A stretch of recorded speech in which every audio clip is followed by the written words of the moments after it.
Bien, vamos entonces a adentrarnos a un poco acerca de un sistema sanguíneo que es parte de los otros sistemas sanguíneos de importancia clínica del sistema ABO y el sistema RH. Pues en este caso nos tocó el sistema sanguíneo KEL y KX, integrado por los protagonizadores de este estudio que ustedes están viendo ahora. Entonces, antes de poder dar la importancia, el diagnóstico y desde luego con la importancia clínica del sistema KEL y el sistema KX, necesitamos saber cuál fue esa historia de descubrimiento y por qué hoy en día es el tercer sistema más importante después del sistema ABO y el sistema RH. Entonces, bueno, eso viene desde el año 1946, ¿verdad? Que fue descubierto por el científico Robert Kuhn y Munro y Reis. Desde luego en el año 1949 el científico Lewis describe lo que son los anticuerpos que reaccionan contra los antígenos presentes en este sistema, y que posteriormente en el año 1957 demuestran que los antígenos KPA y el KPB pertenecen también al sistema KEL. Y en el año 1957 se describe que el fenotipo KO y el fenotipo KEL nulo también forman parte del sistema KEL y el sistema KEL, más que todo porque el sistema KX es otro. Entonces, vamos a dar una breve introducción de ellos. El sistema KEL es el número 3 en polimorfismo, como les decía, es el sistema que tiene mayor importancia después del sistema ABO y el sistema RH. Eso quiere decir de que tienen una propiedad que es capaz de atravesar numerosos estados a través de sus antígenos. Entonces, el antígeno KEL, por ejemplo, ocupa el segundo lugar en cuanto a poder inmunológico detrás del antígeno D, y es uno de los grupos sanguíneos más interesantes en su serología, genética y antropogenia. Entonces, ¿qué quiere decir eso? Que son importantes porque estos median reacciones severas que complican las terapias y la recuperación de pacientes, y son codominantes y se rigen por la herencia mendeliana. Y en cuanto a lo que dice antropogénico, se hace referencia a lo que son residuos orgánicos, ¿verdad? En análisis de biomoléculas de ADN, también pueden ser proteínas y carbohidratos. Entonces, por otro lado, decimos que dentro del sistema KEL hay aproximadamente 34 antígenos que pertenecen a este sistema.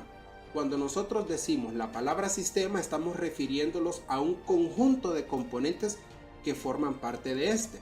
Entonces, estos son los antígenos K, los antígenos K recesivos, el antígeno KPA, los de mayor importancia, ¿verdad? Los antígenos KPB, el antígeno JSA y el antígeno JSB son los más importantes dentro del sistema KEL. Pero dentro de estos 6, el antígeno K recesivo es el más prevalente porque presenta un 90% de prevalencia. Y como les decía, estos sirven como marcador antropogénico porque hacen referencia a lo que son residuos orgánicos en el análisis de biomoléculas. Bien, en el caso de la genética del grupo KEL es de herencia autosómica. Eso quiere decir de que el gen se encuentra en uno de los 22 pares de cromosomas no sexuales que puede afectar con igual probabilidad tanto hijos e hijas. Entonces el gen KEL es un complejo genético, ¿verdad? Que al menos consta de 5 locus ubicados en el cromosoma 7 en el locus en la ubicación Q33, perdón. Entonces los antígenos suelen expresarse en forma de alelos, como por ejemplo el antígeno K1, el antígeno K2 pertenecientes al sistema KEL. Entonces todos estos antígenos expresados en este sistema difieren entre ellos por un solo nucleótido, o sea, quiere decir de que la mayoría de todos estos antígenos tienen una constitución de aminoácidos que los hace ser iguales y por lo tanto los hace ser pertenecientes a este sistema. Y desde luego hay diferencias entre ellos por diferencias de nucleótidos. Y tenemos por otro lado lo que es el antígeno Kel nulo. Y este antígeno Kel nulo se basa en la expresión de esa proteína que no tiene una expresión. O sea, el glóbulo rojo tiene una actividad normal, pero hay un defecto genético en él. También es parte del sistema Kel. Por otro lado tenemos la bioquímica de esos genes.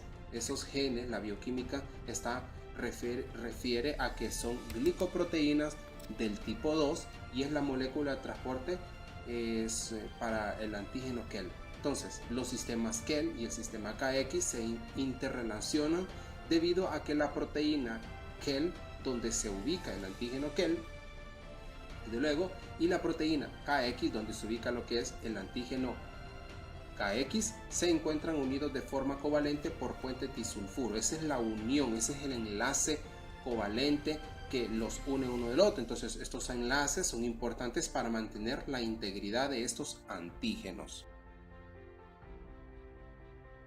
También los antígenos se encuentran ubicados precisamente en órganos del cuerpo.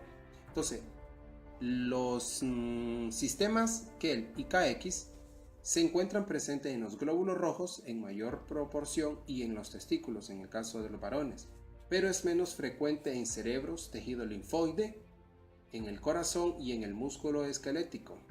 Estos antígenos del sistema sanguíneo Kel y KX son detectables desde los primeros 6 meses de gestación. También existen dentro del sistema Kel antígenos que son atenuados, como por ejemplo el K-MOD.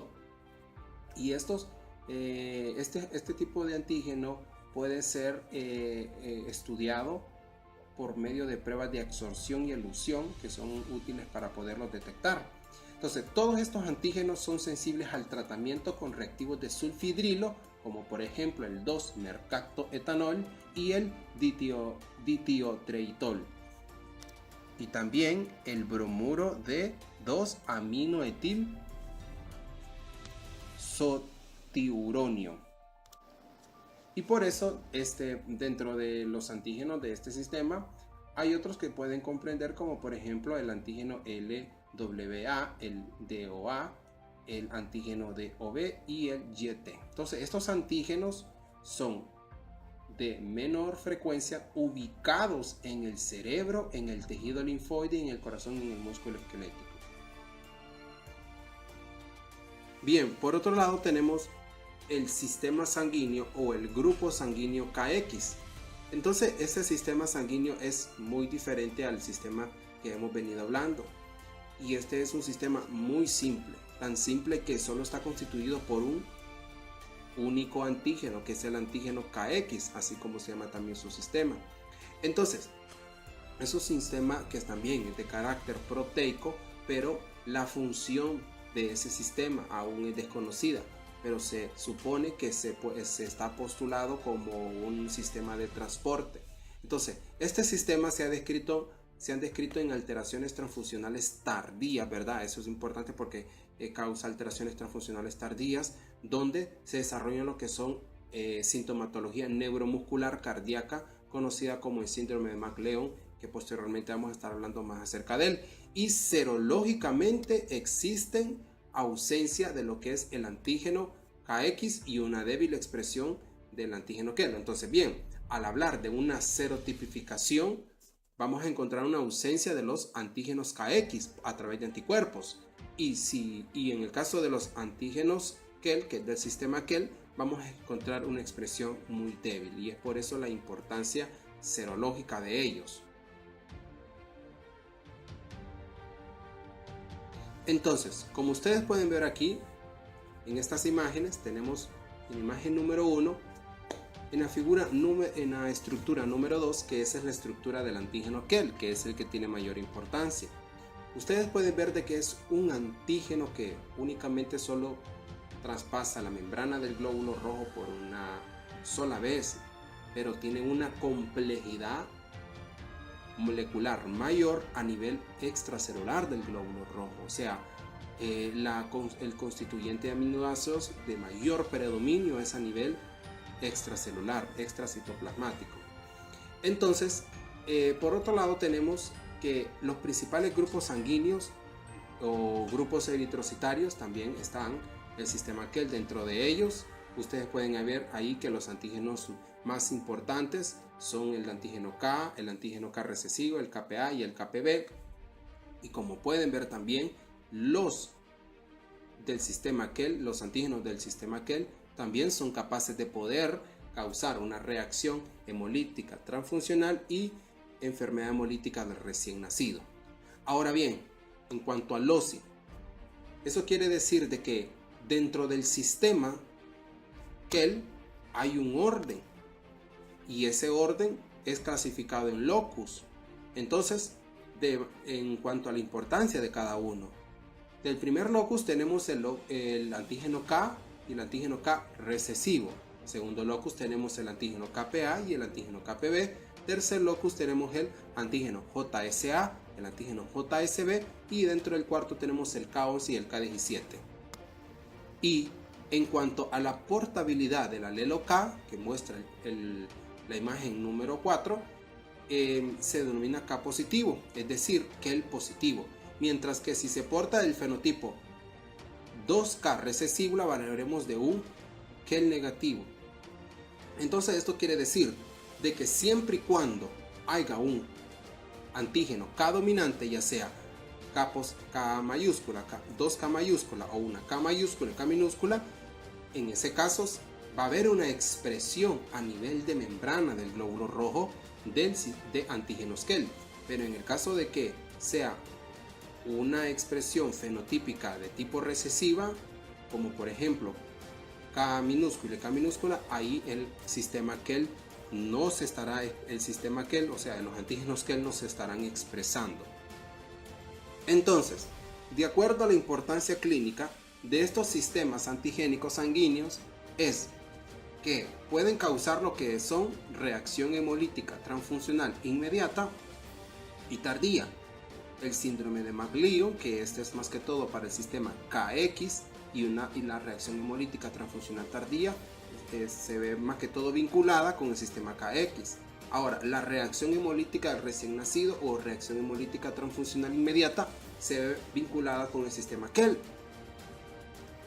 Entonces, dentro de los anticuerpos que son reactivos ante el sistema Kell, dice que el anticuerpo Kell1 es el segundo anticuerpo con mayor frecuencia en frecuencia, ¿verdad? Luego de los anticuerpos del antígeno del sistema del antígeno D en causar lo que son complicaciones durante el embarazo, y es por eso que son responsables de la enfermedad hemolítica del recién nacido en segundo plano. También estos anticuerpos son evaluados, se utilizan para evaluar en rutina inmunohematológica prenatal, ¿verdad? Estos sistemas sanguíneos. Y los pacientes que son sensibles son capaces de causar una anemia profunda en el feto, en caso de las madres, debido a que estos anticuerpos inhiben la eritropoiesis, o sea, la síntesis de glóbulos rojos, causando por lo tanto una hemólisis eritrocitaria. Y en el caso de la glicoproteína Kell, es expresada en forma temprana en las células progenitoras, y es por eso que por lo tanto existe una precoz destrucción inmune por parte de los macrófagos. Bien, por otro lado tenemos el síndrome de McLeod. Este síndrome es importante más que todo para el sistema KX. Entonces, ¿en qué consiste brevemente este síndrome? Consiste que es una alteración genética que afecta la sangre, el cerebro, el sistema nervioso periférico, los músculos y el corazón. Desde luego, es causado por una mutación en el gen XK. K del cromosoma X.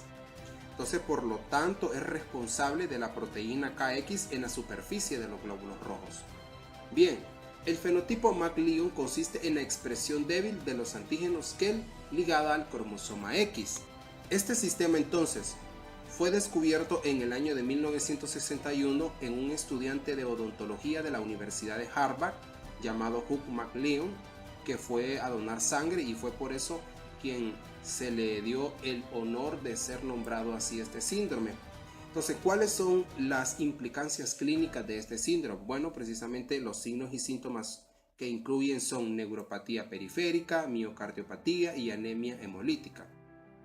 Además, otro dato importante del laboratorio es la observación de acantocitos en el frotis de sangre periférica, que es una de las pocas enfermedades que presenta este tipo de alteraciones hematológicas. Desde luego, esto hace que se confirme la presencia del síndrome de McLeod.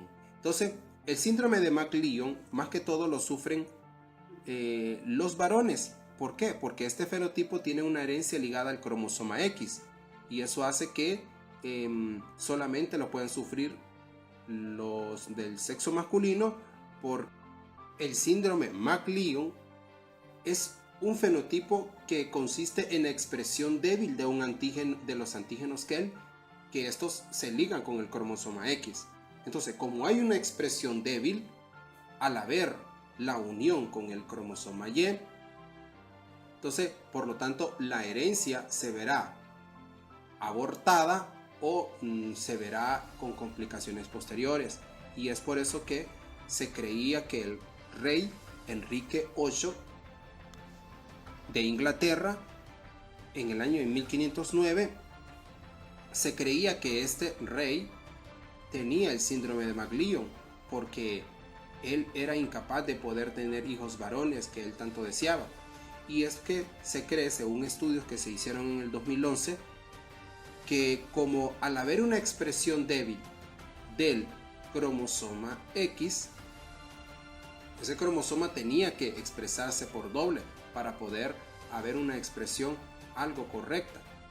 Pero al unirse el cromosoma X y Y, como decía, no era expresado, o por lo tanto se vería con complicaciones a futuro. Y es por eso que, según la historia, los historiadores dicen que o tenía hijos o eran deformes, y por lo tanto él no los reconocía o no los legitimaba como hijos, por la razón de que tenían defectos de nacimiento, como con las manifestaciones que les mencioné.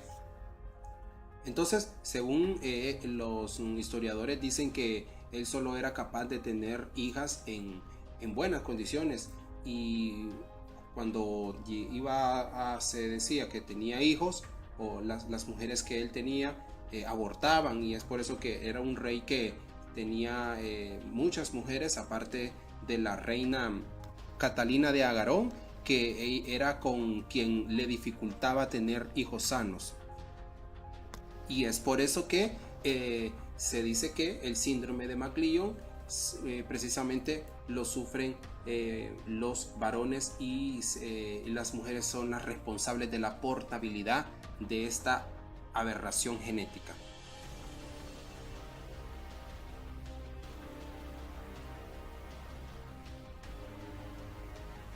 Diagnóstico de laboratorio. El estudio de estos sistemas sanguíneos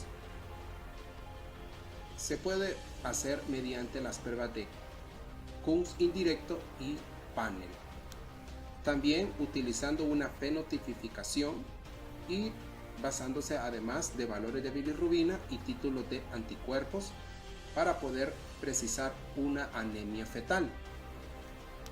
Por otro lado, también se han utilizado las técnicas del ADN recombinante para poder demostrar la presencia de la ubicación del locus KX, que pertenece al sistema KX, desde luego, y se ubica en la región XP21, y con estas técnicas se busca la alteración de este gen. Bien, compañeros, esto fue todo, así que muchas gracias.